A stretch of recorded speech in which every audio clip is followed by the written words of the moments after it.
For the first time, we're seeing police body camera video showing the moment an 87-year-old woman was tased by a Chatsworth, Georgia police officer. It happened shortly after a Boys and Girls Club employee called 911 telling dispatchers Martha Al-Bishara was on their property with a knife picking dandelions. Channel 3's Tanisha Cordell spoke with her attorney today. She joins us in the studio. Tanisha.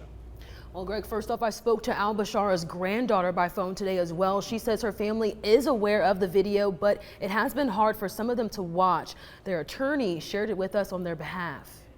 10-4-9-26-10-4. What you're seeing was captured nearly a year ago.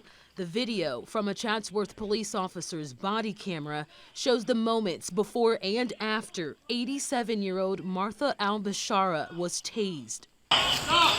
Throw it down! Drop the knife! Drop the knife! You're gonna get tased! This was shortly after a 911 caller spotted Al-Bishara on the Boys and Girls Club's property, cutting dandelions with a knife.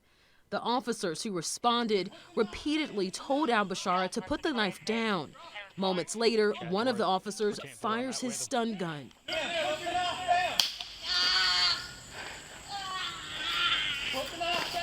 The officers continue shouting, telling the woman to put her knife down. The 87-year-old screams as she falls to the ground. Why did you not stop? Al-Bishara was arrested and charged with obstruction of an officer and criminal trespassing. Her attorney, Jeff Dean, says this should have never happened. The language barrier was obviously a problem in this case, but the fact was that there was no need to tase her. There was no danger. Dean says since then, the 87-year-old from Syria has not been the same. She used to spend a lot of time outside. She does not do that anymore. She's not quite as trusting of other people anymore. She's a lot more, I guess, nervous, just being afraid.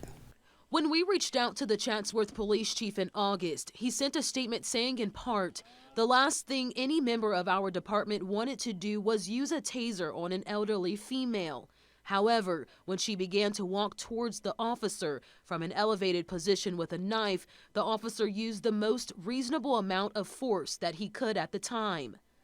We reached out again today, but Chief Josh Etheridge said the department's insurance company has advised him not to comment.